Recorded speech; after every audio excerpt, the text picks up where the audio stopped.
Hello everyone, Daniel here from the Next Issue Podcast. On today's video, I'll be doing a review for Nightwing 118. This is part 5 of 5 from the Fallen Grayson arc. This is the end of this run. So let's talk about the creative team before we get into any more of this. This is written by Tom Taylor with art by Bruno Redondo, inks by Kyle Felipe. We have colors by Adriano Lucas, letters by Wes Abbott, and of course a plethora of covers. We'll see some at the end of the video. Stay tuned for that. Nightwing, of course, created by Mark Wolfman and George Perez. Oh man, what a beautiful ending. This is just this is the way you end a run. So let me give you a quick synopsis. In the final issue of Tom Taylor and Bruno Redondo's award-winning run, embark on an exhilarating journey through the streets of Bloodhaven as we bid a heartfelt farewell to the dynamic duo of Tom Taylor and Bruno Redondo in the epic conclusion to the run.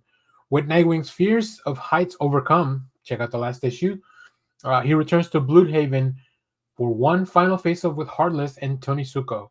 It's the battle you've all been waiting for. And if we've learned anything from Nightwing from these last couple of years, we know that he never has to do it alone. One thing's for certain, though, Bloodhaven will never be the same after this.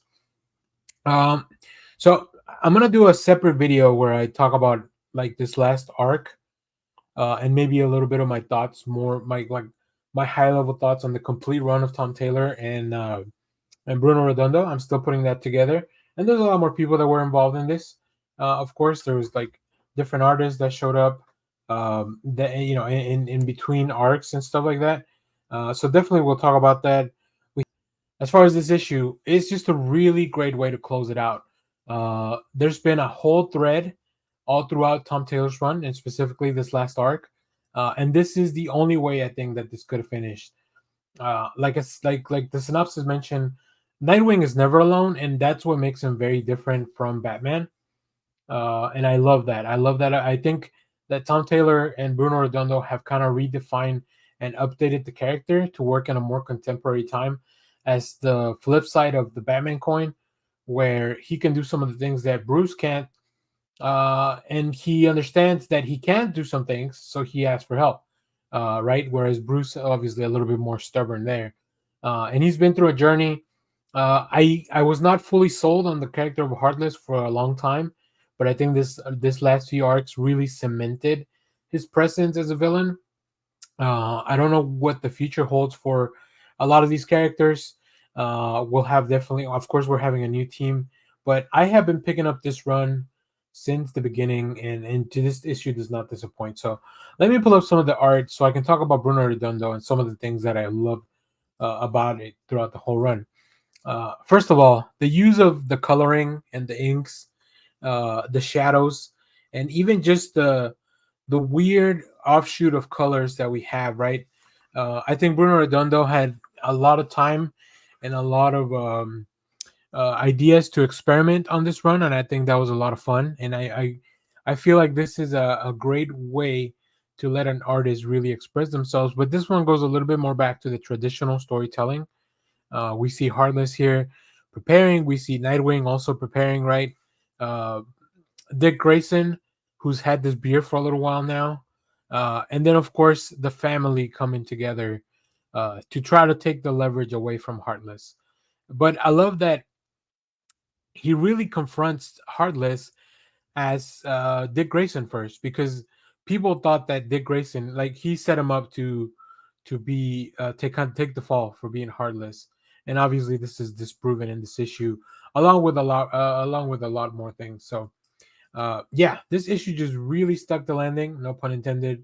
But if you are looking for a Nightwing run that is very welcoming to a new audience, this is definitely it. You get some really fun stuff. You get to do some great experimentation.